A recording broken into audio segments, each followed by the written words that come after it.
আপনার কি মনে হয় যে আমি না জানিয়ে বুকা বা এত অযোগ্য রাজনীতি হুমায়ুন কবির ও এক নম্বর তোলাবা ওকে টাইট দেওয়ার জন্য বিজেপিতে গেছিলাম। অধীর চৌধুরীকে মিস করেন? মুর্শিদাবাদের মুসলমানদের উপরে ছড়ি ঘুরিয়ে টাকা তুলে ইচ্ছাকৃত দলকে বিড়ম্বনায় ফেলার জন্য এসব বলি, এটা মোটেই সত্য নয়। আমার সঙ্গে অন্য কারো তুলনা টানবেন না। মুর্শিদাবাদের শাহেনশাহ বলা হয় তাকে। অধীর চৌধুরীর পর অন্য কোনো রাজনৈতিক দলে যদি প্রভাবশালী কোনো নেতা থাকেন, তার মধ্যে হুমায়ুন কবিরের নাম আসে সবার প্রথমের দিকে। আমার সঙ্গে এই মুহূর্তে রয়েছেন একেবারে চর্চিত, এই মুহূর্তে বিতর্কিত তৃণমূল বিধায়ক হুমায়ুন কবির। হুমায়ুন, আপনাকে স্বাগত। একেবারে প্রথম প্রশ্ন, আপনাকে নিয়ে প্রচুর জল্পনা চলছে বাজারে, বিভিন্ন মিডিয়া খবর করছে আপনি নাকি নতুন দল গড়ে চলে যাচ্ছেন। দেখুন, এই মুহূর্তে কোনো ইচ্ছে নেই যে আমাকে নতুন করে মমতা বন্দ্যোপাধ্যায়ের সঙ্গ ছেড়ে বা অভিষেক বন্দ্যোপাধ্যায়ের মতো ট্যালেন্ট লিডারশিপের আন্ডারে না থেকে আমি অন্য কোনো দল খুলব বা করব। কিন্তু আমার মধ্যে অনেক জেলায় রাজনীতি করার ক্ষেত্রে অনেক সমস্যায় আমি জর্জরিত। 1982 সাল থেকে আমি রাজনীতিটা শুরু করি। ঠিক তখন মমতা ব্যানার্জিও এমপি হননি। 1984 সালে ইন্দিরা গান্ধীর মৃত্যুর পর তিনি সোমনাথ চট্টোপাধ্যায়কে হারিয়ে তিনি এমপি হয়েছিলেন। কিন্তু আমি 82 সাল থেকে শুরু করেছিলাম। 2012 সালের 20 নভেম্বর পর্যন্ত আমি 30 বছর কংগ্রেস করেছি। 1993 সালের 21 জুলাই যখন তিনি ভোটার আইডেন্টি কার্ড নিয়ে রাইটার্স বিল্ডিং ঘেরাও করার ডাক দিয়েছিলেন, তখন আমি একটা ব্লকের বেলডাঙ্গা 2 ব্লকের যুব সভাপতি ছিলাম। উনি রাজ্যের সভাপতি, আমার জেলায় প্রায়ত মান্নান হোসেন ছিল জেলার যুব সভাপতি, আমি ছিলাম একটা ব্লকের। তাহলে আমরা দীর্ঘ 43 বছর ধরে রাজনীতিতে টিকে রয়েছি। সবার লাক ফেভার করে না, সবাই নেতা হয় না, সবাই এমএলএ হয় না, সবাই এমপি হয় না। কিন্তু আমাকে মানুষের ভালোবাসায় আমি শুরু থেকেই 1993 থেকে পঞ্চায়েত মেম্বার, 1998 যখন তৃণমূল দলের জন্ম হলো, এনডিএর সঙ্গে ছিল, অটল বিহারী বাজপেয়ীজি প্রধানমন্ত্রী ছিলেন, তখন আমি এই PS 15 সিটে এই জোড়া ফুলের চিহ্ন নিয়ে PS মেম্বার হয়েছি 98 সালে। অধীর রঞ্জন চৌধুরী, যে অধীর রঞ্জন চৌধুরীর ছাতার তলায় আপনি একটা সময় রাজনীতি করেছেন এবং আপনি বারবার জনপ্রতিনিধি হয়েছেন, যোগ্যতার সঙ্গে আপনি রাজনীতি করেছেন। দেখা গেল সেই অধীর চৌধুরীকে আপনি গত যে লোকসভা নির্বাচন, সেখানে রীতিমতো হুঙ্কার দিলেন, হুঁশিয়ারি দিলেন এবং আপনি বললেন যে সেখানে ইউসুফ পাঠান জিতবে। শুধু হুঁশিয়ারি না, আমি 2 মাস আগের থেকে যখন ডিক্লেয়ার হয়, ভোট ডিক্লেয়ার হয়নি, প্রার্থী ডিক্লেয়ার হয়নি, তখন থেকে আমি বলেছিলাম এই কলকাতার বিভিন্ন সাংবাদিক বন্ধুদের কাছে যে এবারে অধীর চৌধুরীকে কোনো মতেই ভোটে জিততে পারবে না। আমি একাই যথেষ্ট, মানুষের কাছে আমার যা গ্রহণযোগ্যতা আছে, আমি এই নেত্রীর প্রতীকে যেই প্রার্থী হোক তাকে জিতাবো এবং অধীর চৌধুরী হারবে। কোনো নেতা এটা কনফিডেন্সলি বিশ্বাসও করেনি বা বিশ্বাসযোগ্য তাদের কাছে ছিল না। এমনকি যে জেলার সভাপতি অপূর্ব সরকার, সেও আড়ালে আবডালে, এবং তার মা নিজে ভোটটা দিয়েছিল অধীর চৌধুরীকে। পুরো মুর্শিদাবাদের যে জিওগ্রাফি, যে ভৌগোলিক অবস্থান, সেখানে হুমায়ুন কবির প্রভাবশালী বলে আমরা জানি।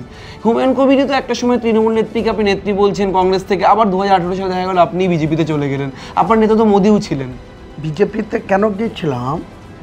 সেই সময় তো দিদি মুখ্যমন্ত্রী, 11 সালের 20 মে দিদি মুখ্যমন্ত্রী। এই দিদির প্রশাসন 2018 সালের ত্রিস্তর পঞ্চায়েত নির্বাচনে আমাকে যখন দিদির দল থেকে পার্থ চট্টোপাধ্যায় মহাসচিব বিনা নোটিশে, বিনা অপরাধে 6 বছরের জন্য বহিষ্কার করে দিয়েছিলেন কারো কথায়, তখন আমি একটা পলিটিক্যাল জীব, আমাকে তো কোনো না কোনো জায়গায় থাকতে হবে।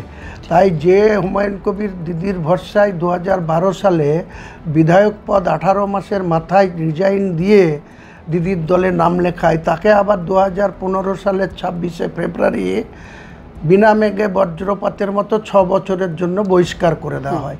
তারপরে আমি আবার পুরনো দলে ইচ্ছা না থাকলেও কংগ্রেসে ফেরত যাই। আপনি আবার ফিরলেন তৃণমূলে।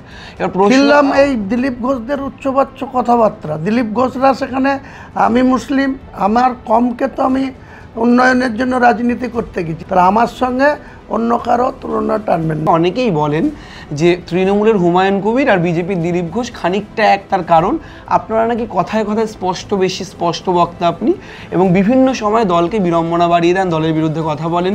এত হুমায়ুন দা, এত সমস্যা, এত রাজনীতিতে তো নানান রকম সমস্যা হয়, দলে থেকেও দলের বিরুদ্ধে বা দলের হয়ে এই অসন্তোষ বা মাঝে মাঝে অভিযোগ এগুলো বাইরে বলতে হচ্ছে কেন?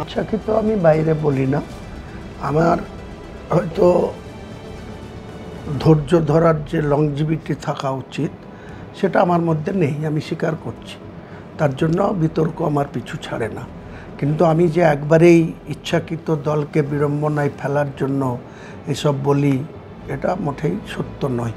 এটার মধ্যে অসত্য প্রচুর আছে। আমি 2023 সালের পঞ্চায়েত নির্বাচনের আগে 2021 সালে বিধানসভা, সেখানে আমার হোম সিটে না দিয়ে আমাকে পাশের কংগ্রেসের জিতা সিটে আমাকে দিদি প্রার্থী করেছিল। কারণ 22টা সিটের মধ্যে তখন 2016 নির্বাচনে 4টে মাত্র সিট জিতেছিল তৃণমূল, আর বাকি তাহলে 18টা সিট বাইরে ছিল।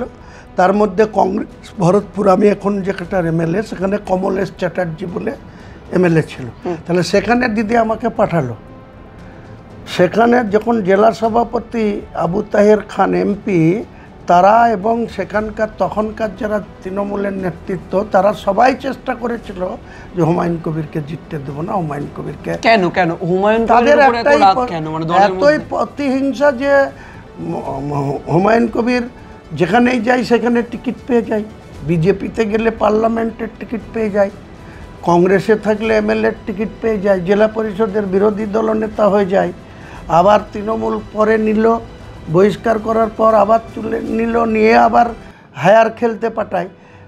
হাডুডু বা কবাডি বা ফুটবল খেলায় যদি কোনো টিম অংশগ্রহণ করে, যারা ভালো খেলোয়াড় তাদেরকেই কিন্তু পয়সা দিয়ে নিয়ে এসে সেই ট্রফি জেতার জন্য।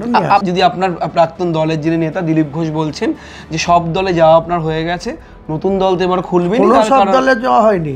আমি কংগ্রেস করেছি টানা 30 বছর। দিলীপ বাবুর তখন কোনো অস্তিত্ব ছিল না বাংলার রাজনীতিতে, বিজেপির সভাপতি ছিল।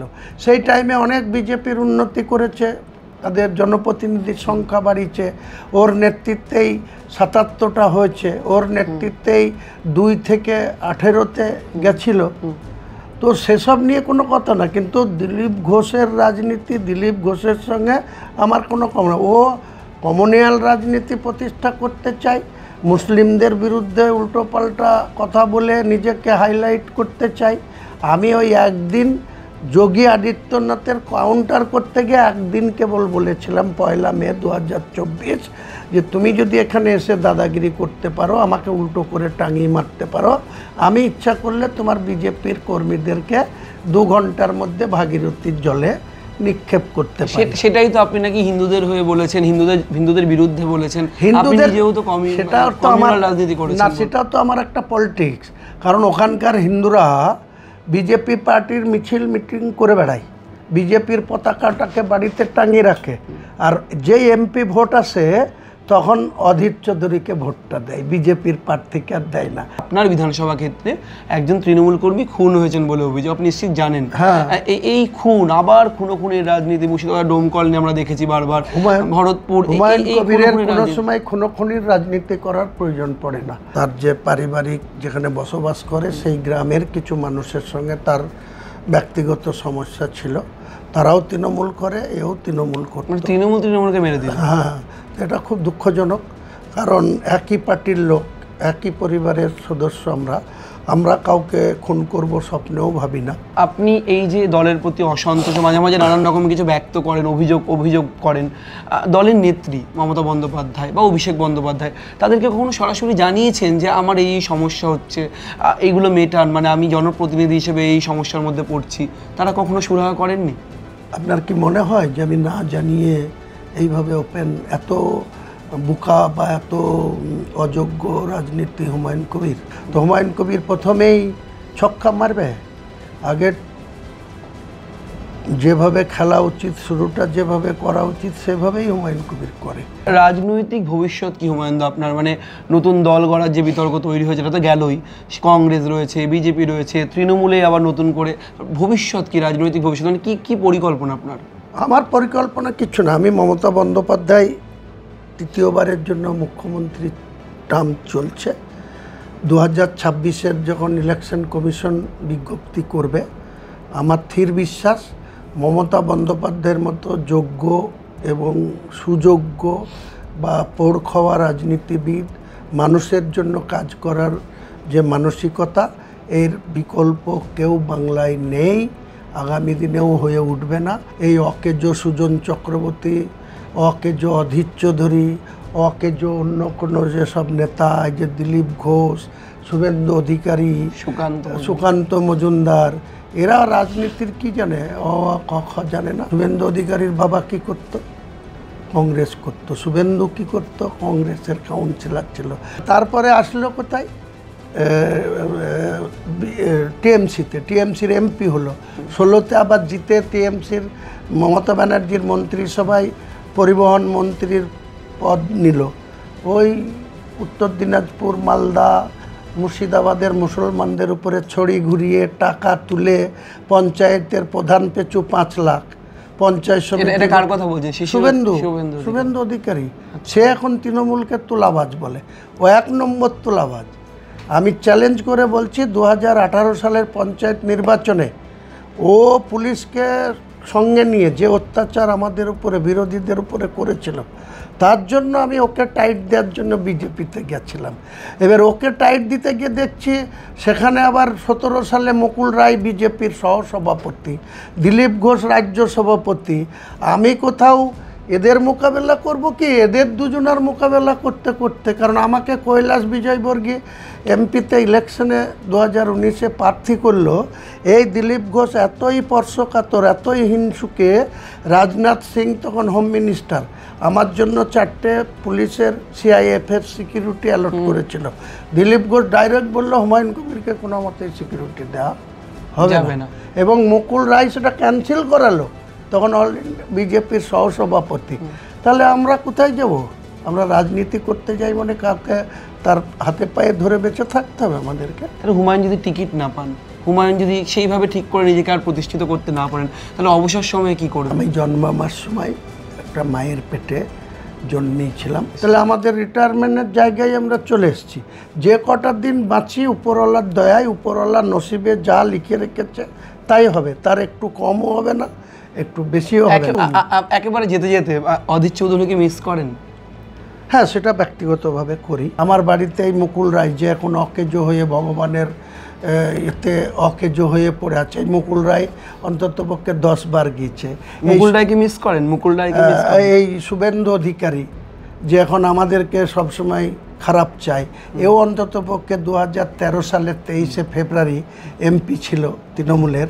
তখন দল ওকে ওখানে দায়িত্ব দিয়েছিল মমতা ব্যানার্জি। আমার ইলেকশন না, আপনার বাড়িতে শুভেন্দু, আপনি মুকুল রায়কে মিস করেন? অবশ্যই করি।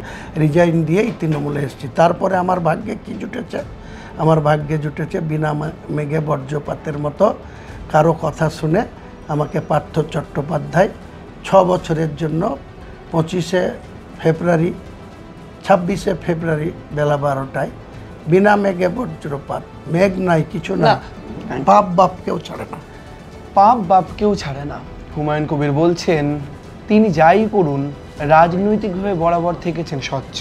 আর অধীর চৌধুরী থেকে শুরু করে অনেক নেতাকেই তিনি আজও মিস করেন। ক্যামেরায় শুভজিৎ মুখোপাধ্যায়ের সঙ্গে রমেন দাস, সংবাদ প্রতিদিন.in।